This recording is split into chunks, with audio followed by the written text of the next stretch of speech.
দখল দূষণে বিলীন হচ্ছে কিশোরগঞ্জ পৌরসভার বেশিরভাগ পুকুর। ময়লা আবর্জনা ফেলে কৌশলে ভবন নির্মাণ করছেন দখলদাররা, এমনটাই অভিযোগ এলাকাবাসীর।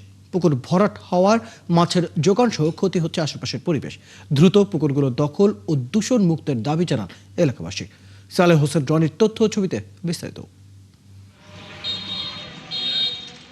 হঠাৎ দেখে সবুজ মাঠ মনে হলেও এটি কিশোরগঞ্জ পৌর শহরের শতবর্ষী আখড়া পুকুর।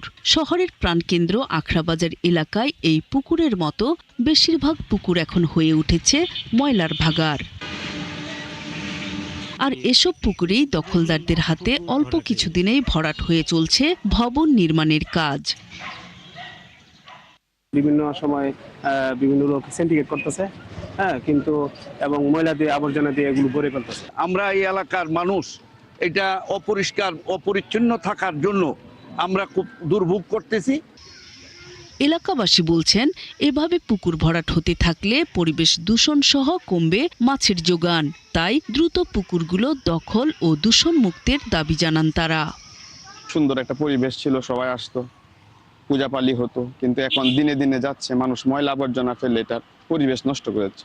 আমাদের পৌরসভার পক্ষ থেকে যদি এগুলো পদক্ষেপ নিত তাহলে ওই পুকুরটা প্রাণ ফিরে আসতো, সূর্যকুমার পুকুরটা প্রাণ ফিরে আসতো।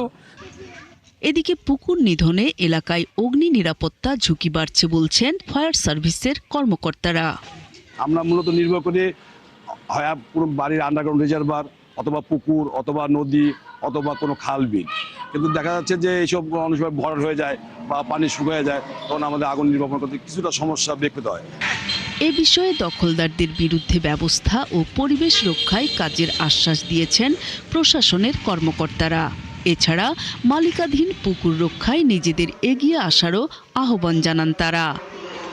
জলাধার হিসেবে চিহ্নিত জমি কোনোভাবেই শ্রেণী পরিবর্তন করা যাবে না। আমরা বেশ কয়েকটা পুকুর ভরাট রোধে মামলা করছি, প্রায় 6টা মামলা চলমান আমাদের পুকুর যদি ভরাট বা দূষণ হয়ে যায়, আমরা তাৎক্ষণিকভাবে সেটা পরিষ্কার পরিচ্ছন্ন করার ব্যবস্থা নিই এবং আইন অনুযায়ী আমাদের যা যা করণীয় আমরা তাৎক্ষণিকভাবে সেই ব্যবস্থা নিব। 2000 সালে কিশোরগঞ্জে সরকারি 8টি পুকুর সহ মোট পুকুর ছিল 188টি। বর্তমানে দৃশ্যমান মাত্র 27টি, এর মধ্যে ব্যবহারযোগ্য মাত্র 17টি। নূর তাজমিন নীর, 71।